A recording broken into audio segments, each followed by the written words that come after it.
I think a lot of people, well, it's really myself. I'm talking about myself. Yes, Like please. when I think about studying with a TV show, I get discouraged because I don't know if I'm doing it the right way. I don't know the best way to go about doing it. So Mm. do you have any specific methods that you recommend to students? Like what's the best way to go about learning with TV? I would say that learning with, would be, first of all, set realistic goals. Because what I notice in my students is they don't set realistic goals. They go, they turn on the show, they see the on the, and before, don't get me started on subtitles. Subtitles are your friends. They're not something that to feel embarrassed about. They're In your any language? weapon in any language. They're your weapon, your superpower, not your kryptonite. um, you say, "Oh, I don't understand anything without subtitles." Fine, that's not a problem. Just do this: 5 minutes with subtitles, some without subtitles, alternate.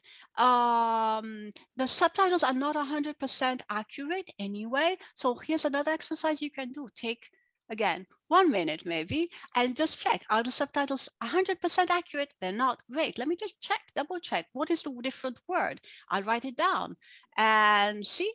And so that's you've got your listening and reading exercise all in one in less than a minute. Hmm. And yeah, and I would say, the you're watching an episode of whatever. What is your favorite show, Michael, for at the moment? What do I like? I One of my favorites are Vikings. I mean, they Okay. have these fake Scandinavian accents, but I love the show Vikings. All right. So, if let's say it lasts 45 minutes, I'm assuming here. Yeah. All right. So you will spend 35 minutes enjoying the show, and then 10 taking notes of what it is that you see, that you find that you'd like to check out in your target language, vocab, or stop the scene, freeze the scene and say, okay, what do I see here? How can I call this in Japanese or whatever language it is you're learning?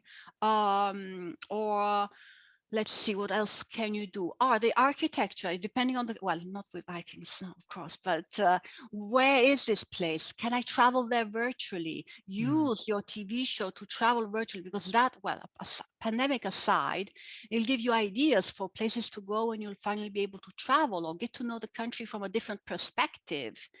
Become a little detective. Use the show to, but again, it can be 5-10 minutes done well. Keep a little notepad, or you can use, my favorite is Google Keep. I just jot down something very quickly, pause, jot it down very quickly, and then come back to it. Or I've got one for you, Michael. Let's say there's a line that you really like of your favorite character. He says something, you say, wow, that line, yeah, he killed it there. You can either write down the subtitles, write down what it is that he said, remember where the scene was, at what point the scene is, learn the lines, say them out loud to yourself till you remember them by heart, till you can say them on your own, then work on saying it with the same intonation as he did. It has to be a wonderful line though. Mhm. And then, I don't know, record it and send it to your coach. It'd be fun for him, fun for you, and you'll be saying a cool line. Yeah, Yes. that's great. Yeah, I think you're kind of it's almost like a shadowing technique, isn't it? Like you're kind of Yes, yes, yes, yes, copying the yes. way that they're saying, the intonation. Shadowing, but with identification process going on. Yeah, I You're like not just that. shadowing anything. You're shadowing maybe your favorite actor, your favorite line. You say, oh, he really killed it there. You know what? I'm going to kill it too. I'm going to say his line too. That's good. Well, what do you think about this method? This is what I did. I haven't done it for a long time, admittedly, but I used to watch like a Japanese TV show, and what did I do? I think I would maybe I watched it first just for fun, and Mm-hmm. I watched it again, but this was very, very intensive, and uh, I would learn like every single word that they were saying. I think I had the subtitles, so I learned the words they were saying, and I kind of Mm-hmm. made sure I understood what they were saying. I repeated it out loud. I shadowed, Wow. and I feel like it was quite good because even this was like 5 years ago, and I still Mm-hmm. remember what they said today, and I remember the intonation they used. Wow, Have that's you tried great. something like that before? Like very intensive? Um, yeah, I think I would recommend something like that. For example, if you are preparing for a trip or Hmm. preparing for something specific, you have a goal. And I think that what you have to do when you do something more intensive is just monitor yourself and just see, am I enjoying it? Yeah. Because in your case, you are obviously, yes, let's do this. Yeah, I mean, I'm a language nerd, so maybe it's different for me. Yeah. Exactly. What we must remember in general is that it must not feel like a chore. And because if we're robbing the enjoyment out of it, and you realize as a language nerd, we enjoy things that humans don't enjoy. Yes, grammar books. Yes, exactly.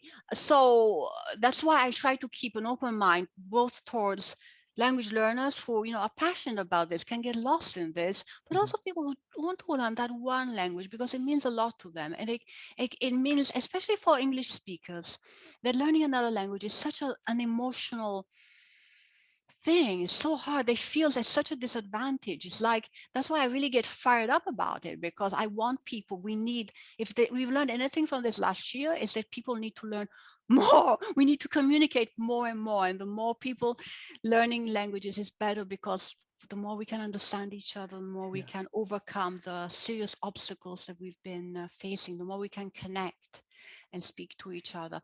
So intensive things. I'm not against intensive experiences like the one you recommended. I'm just we have to always make sure that we have to self-study ourselves, monitor ourselves, and check in with ourselves. That's why, I think we have to take responsibility for do our part, be there for ourselves, and because our well-being while we're learning a language is part of the learning process, according Mhm. to me. Yeah. Yeah, definitely, definitely. I like what you said before as well, that I think a lot of people wouldn't necessarily realize is that you don't have to learn every word, because even as a native speaker, like I'm not really aware of it, but probably there are quite a few words in some shows that I don't know the meaning of, even in English, and I just don't care. It's not important. I can move on. Exactly. I don't need Because to learn it. it doesn't impede your comprehension. Instead, Yeah. when we're learning a language, we become, no, I have to understand every single word, otherwise I cannot go on. No, Yeah, yeah, no, yeah. no, that's not what we do in our own languages. And it pays to just notice how we're not that attentive to details in our own language. Mhm. Yeah, definitely.